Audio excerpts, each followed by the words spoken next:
Ribuan buruh dari berbagai organisasi buruh se-Jakarta, Bogor, Tangerang, Depok, dan Bekasi memperingati Hari Buruh Sedunia di depan Istana Merdeka, Jakarta. Ali Maskur Musa akhirnya terpilih menjadi Ketua Umum Dewan Tanfidz Partai Kebangkitan Bangsa Kubu Abdurrahman Wahid. Dari Senayan City, Jakarta, inilah liputan 6 malam.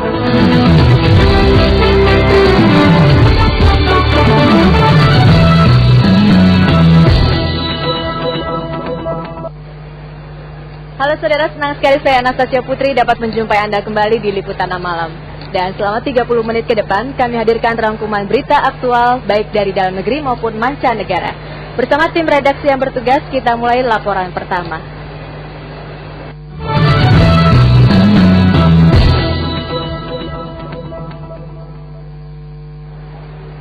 Saudara, ribuan buruh dari berbagai organisasi buruh se-Jakarta, Bogor, Tangerang, Depok, dan Bekasi memperingati Hari Buruh Sedunia di depan Istana Merdeka, Jakarta. Mereka menuntut pemerintah menaikkan upah buruh, menghapus sistem kerja outsourcing, dan buruh kontrak. Mereka juga mendesak agar setiap tanggal 1 Mei ditetapkan sebagai hari libur nasional.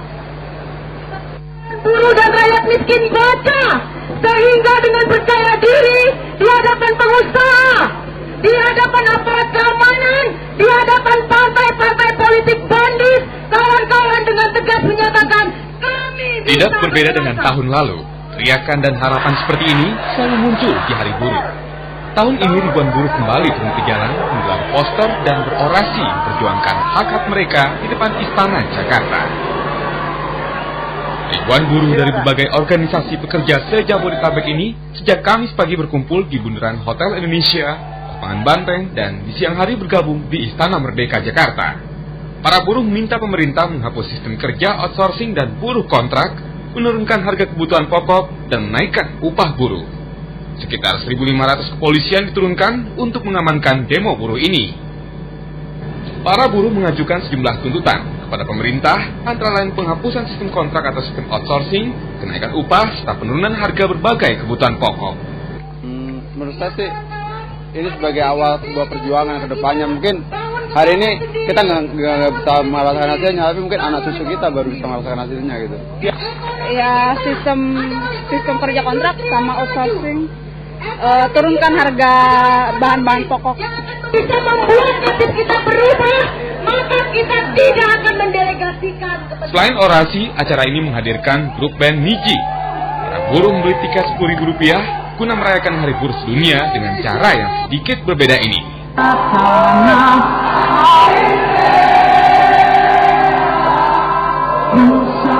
Meski lelah berdemo sepanjang hari, kepastian kesejahteraan belum tentu terpenuhi. Tampaknya para buruh ini harus kembali menunggu sambil berjuang menghadapi harga-harga yang semakin tinggi. Tim Liputan 6 SCTV melaporkan dari Jakarta. Di Purwakarta dan Lampung, Hari Buruh Internasional diperingati dengan aksi unjuk rasa. Para buruh menuntut penghapusan sistem kontrak dan outsourcing serta peningkatan kesejahteraan.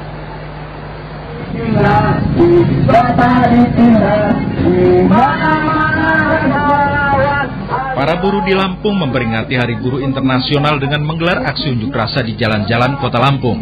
Mereka menyerukan agar pemerintah menyediakan lapangan kerja bagi ratusan buruh yang terkena PHK dalam beberapa tahun belakangan ini.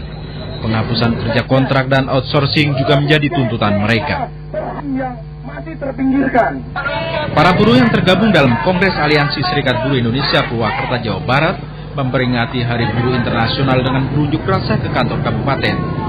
Para buruh yang didominasi perempuan bersama anak-anaknya ini membawa berbagai spanduk dan poster yang berisi penolakan sistem kerja kontrak dan outsourcing serta menolak upah murah.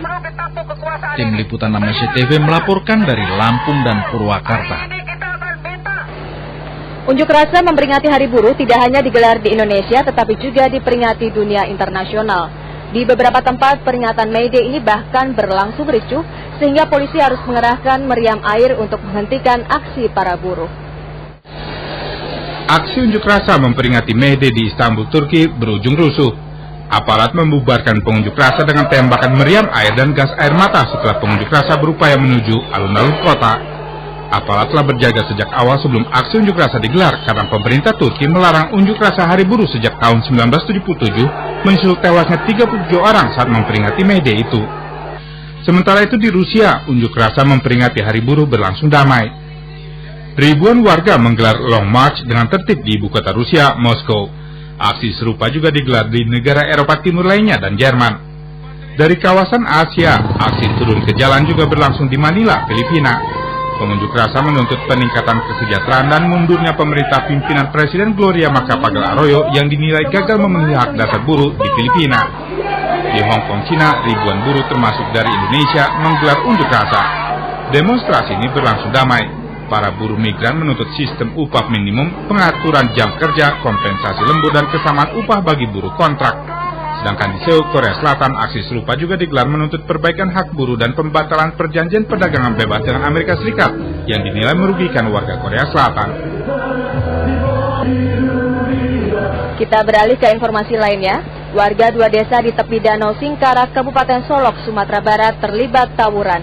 Peristiwa ini mengakibatkan belasan rumah terbakar, termasuk sejumlah rumah yang terbilang mewah. Tidak ada korban jiwa, namun kerugian ditaksir ratusan juta rupiah. Pemicu bentrok adalah perselisihan soal tapal batas desa yang tidak kunjung tuntas.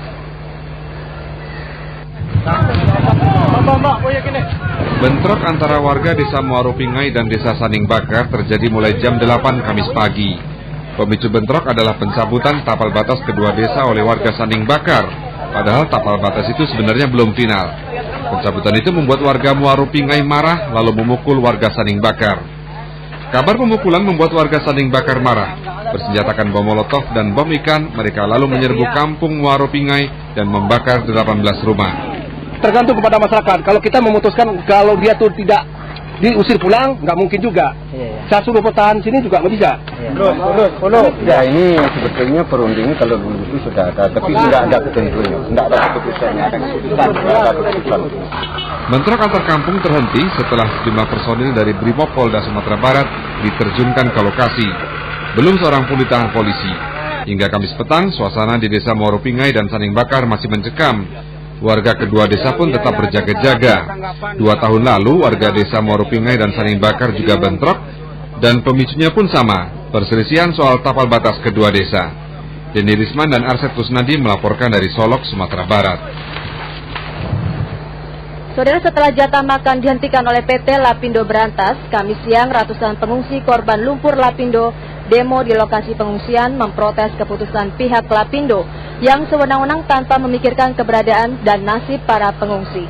Sebagai bentuk kekecewaan para pengungsi, memasak sandal dan memakan apa saja yang ada di sekitar mereka. Kita memberikan data konsumsi karena ini bentuk penantauan kelayakan kita. Tangisan sejumlah ibu-ibu sambil memperagakan memasak sandal ini adalah sebagai bentuk kekecewaan ribuan pengungsi korban lumpur Lapindo karena sejak Kamis pagi jatah makan mereka dihentikan oleh PT Lapindo Berantas. Mereka terpaksa memakan barang apa saja yang ada di sekitarnya karena sudah tidak memiliki uang. Dalam orasi mereka menyesalkan sikap pemerintah yang tidak segera mengambil tindakan dan terkesan membiarkan penghentian pasokan makanan bagi pengungsi yang berada di Pasar Baru. Padahal sampai saat ini belum ada kesepakatan soal pembayaran ganti rugi. Jika nantinya tak ada tanggapan dari pemerintah, para pengungsi mengancam akan melakukan aksi turun jalan kembali. PT Lapindo Berantas terpaksa menghentikan jatah makan bagi pengungsi itu terhitung 1 Mei dengan alasan selama ini pengungsi sengaja mengulur waktu dan tidak berupaya menyelesaikan persoalan pembayaran. Kontributor SCTV Eko Yudo melaporkan dari Sidoarjo. Saudara, puluhan warga Desa Terahan dan Leran Rembang menduduki proyek pembangkit listrik tenaga uap PLTU di Rembang, Jawa Tengah dengan cara mendirikan tenda sebagai bentuk protes atas proyek tersebut karena ganti rugi lahan mereka hingga saat ini belum dibayar lunas. Warga dari Desa Terahan dan Leran Rembang ini sejak beberapa hari lalu bertahan dan mendirikan tenda di atas tanah proyek pembangkit listrik tenaga uap.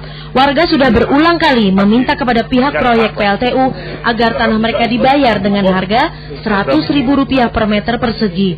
Namun pengelola proyek hanya menghargai Rp20.000. Warga kesal karena proyek itu tetap mulai dibangun sebelum ada kesepakatan soal harga ganti rugi tanah.